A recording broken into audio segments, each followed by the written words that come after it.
चुड़ैल। गोरखपुर नाम का एक गांव हुआ करता था। उस गांव में ज्यादा लोग नहीं रहते थे। उस गांव में एक गर्भवती विधवा औरत रहती थी। उस औरत का नाम कमला था। कमला अपने घर में अकेली रहती थी। उसके पति की सारी जायदाद उसके नाम हो गई थी, पर सभी गांव वाले उस औरत को मनहूस औरत समझा करते थे और सभी उससे नफरत किया करते थे। एक बार कमला राशन की दुकान पर खाने का सामान खरीदने जाती है। भैया जी, जरा 1 किलो दाल चावल देना। अरे हाय हाय हाय हाय हाय हाय! अरे मनहूस औरत, मेरी दुकान में अपशुगन करवाने आ गई क्या? हैं? चल जा यहाँ से। मैं कुछ नहीं देने वाला हूँ तुझे। भाग भाग यहाँ से, चल जा, निकल। भैया जी, ऐसा मत कहिए। मैं गर्भवती हूँ, मुझे खाने की बहुत जरूरत है। मुझे खाना दे दीजिए। दुकानदार कमला को वहां से धक्के मारकर भगा देता है। तभी कमला रोते रोते उस गांव के किन्नरों के इलाके में आ जाती है। गांव वाले किन्नरों को उसी इलाके में रखा करते थे, क्योंकि वो लोग किन्नरों को पसंद नहीं करते थे और उनके इलाके में रहने से मना करते थे। तो किन्नरों ने उसी गांव में अपना एक इलाका बना लिया था। जब किन्नर लोग देखते हैं कि एक गर्भवती महिला रोते रोते उनके इलाके में आ गई है, तो सारे किन्नर कमला के पास जाकर उसका हाल पूछने लगते हैं। क्या हुआ बहन, तुम्हारी गर्भवती अवस्था में इतनी बुरी हालत कैसे है? तुम रो क्यों रही हो? तुम डरो मत, हम तुम्हें कोई नुकसान नहीं पहुंचाएंगे। तुम शांत होकर सब बताओ कि हुआ क्या है। मैं कमला हूँ। मैं गांव के दूसरे इलाके से आई हूँ। 2 महीने पहले ही मेरे पति की मौत हुई है। मुझे गांव के लोग मनहूस मानते हैं, क्योंकि मैं विधवा हूँ और गर्भवती भी। वहाँ के लोग मुझे खाने के लिए कुछ बेचने के लिए भी तैयार नहीं, जिससे मेरा गुजारा नहीं हो रहा था। कोई बात नहीं कमला, हम तुम्हारा ख्याल रखेंगे। किन्नर लोग कमला को एक खाली घर में रहने के लिए जगह दे देते हैं और उसकी देखभाल भी करते हैं। कुछ ही महीने बाद कमला अपने बच्चे को जन्म देती है, पर अफसोस, कमला बच्चे को जन्म देते ही अपनी जान गंवा देती है। जब सब किन्नर बच्चे को देखते हैं तो बहुत खुश हो जाते हैं, क्योंकि वो बच्चा भी किन्नर ही था। कमला ने एक किन्नर बच्चे को जन्म दिया था। अब इस बच्चे की देखभाल कौन करेगा? हम तो इस बच्चे को गांव के दूसरे इलाके में भी नहीं भेज सकते। और तो क्या हुआ, इस बच्चे की माँ नहीं रही तो हम इसे पालेंगे। अब ये हमारे इलाके में रहेगा, हमारे साथ रहेगा। फिर वो किन्नर उस किन्नर बच्चे को गोद ले लेते हैं, उसका नामकरण कराते हैं। उस किन्नर बच्चे का नाम शक्ति रखा जाता है। देखते ही देखते शक्ति बड़ी होने लगती है। उसके रंग रूप बहुत सुंदर थे।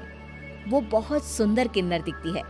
एक दिन शक्ति एक किन्नर से पूछती है, माँ जी सुनिए ना, ये गांव के दूसरे इलाके में भी तो लोग रहते हैं, तो हम वहाँ क्यों नहीं जाते? हम उनसे अलग क्यों रहते हैं? शक्ति, क्योंकि वो लोग हमारे जैसे नहीं, वो लोग हमें पसंद नहीं करते, इसीलिए हम उनसे अलग रहते हैं। क्यों? वो हमें क्यों पसंद नहीं करते? मुझे एक बार उस इलाके में जाना है। मैं एक बार वहाँ जाकर घूम कर आऊँ। शक्ति, खबरदार, जो तू उस इलाके में कभी भी गई तो अपनी जान नहीं गंवाना चाहती तो उस इलाके में कभी कदम भी नहीं रखेगी, समझी? इतना कहकर वो किन्नर वहाँ से चली जाती है। शक्ति उस किन्नर की बात सुनकर बहुत रोती है। माँ जी, ऐसा कैसे कह सकती हैं? उन्होंने इतनी सी बात के लिए मुझे इतना डांटा। अब तो मैं उस इलाके में ज़रूर जाऊंगी। फिर एक दिन शक्ति गांव के दूसरे इलाके में चुपके से जाती है। ये लोग तो हमारे जैसे ही इंसान हैं, तो ये हमसे नफरत क्यों करते हैं? जब शक्ति उस इलाके में पहुंचती है तो गांव के सारे आदमी उसके रूप से मोहित हो जाते हैं। वो लोग ये अंदाज़ा नहीं लगा पाते कि वो किन्नर है।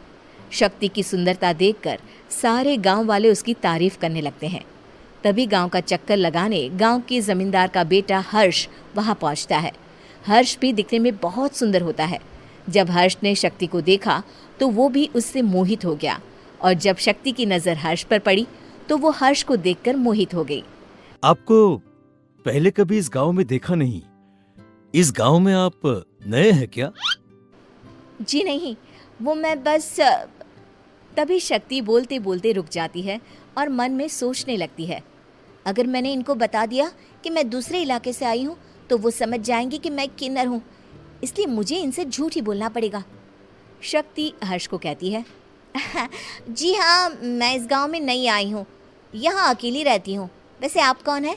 आप भी इसी गांव में रहते हैं? जी हाँ, मैं इस गांव के जमींदार का बेटा हूं। आपको किसी भी चीज की जरूरत पड़े तो आप मुझे बता देना, मुझे अच्छा लगेगा। ऐसे ही शक्ति और हर्ष एक दूसरे से रोज मिलने लगते। वो दोनों अपने प्यार का इजहार करने एक दूसरे से मिलने जाते हैं। तभी शक्ति का पीछा करते करते एक किन्नर वहां आ जाती है। शक्ति, शक्ति, मैं तुमसे बहुत प्यार करता हूं। मैं तुमसे शादी करना चाहता हूं। क्या तुम मुझसे शादी करोगी? हाँ हर्ष, मैं तुमसे शादी करूँगी, पर मैं तुमको अपने बारे में एक सच्चाई बताना चाहती हूँ जो मैंने तुमसे छुपा कर रखी है। तभी उनके बीच में ही वो किन्नर आ जाती है। शक्ति, तेरी हिम्मत कैसे हुई ऐसा करने की? वो किन्नर शक्ति को खींचकर गांव के जमींदार के पास ले जाती है। हर्ष भी वहां शक्ति को बचाने के लिए पहुंच जाता है। जमींदार शक्ति और हर्ष के प्यार के बारे में सुनकर गुस्से में आ जाता है और शक्ति को गांव के बाहर निकालने की सजा देता है। शक्ति ये बात सहन नहीं कर पाती और कुएं में कूदकर अपनी जान दे देती है। जमींदार हर्ष की शादी गांव की एक लड़की से करवा देता है, पर हर्ष इस शादी से खुश नहीं होता। शक्ति अपना बदला लेने के लिए मरने के बाद किन्नर चुड़ैल बन जाती है। अब मैं इन गाँव वालों को नहीं छोड़ूंगी, अब इनसे मैं अपने प्यार का बदला लूंगी। किन्नर चुड़ैल गांव वालों को परेशान करना शुरू कर देती है। एक बार वो रात को गांव के खेतों में पहुंच जाती है और वहां आग लगा देती है। सारी फसल जल के राख हो जाती है। जब एक आदमी रात को उठकर देखता है कि खेत में आग लग गई है तो वो वहां पहुंच जाता है। वो देखता है कि खेतों के बीचों बीच एक किन्नर चुड़ैल खड़ी है और वहां खड़े होकर ताली बजा रही है। गांव वाला किन्नर चुड़ैल को देखकर बेहोश हो जाता है। जब सुबह उस आदमी को होश आता है तो वो सीधा जमींदार के पास जाता है।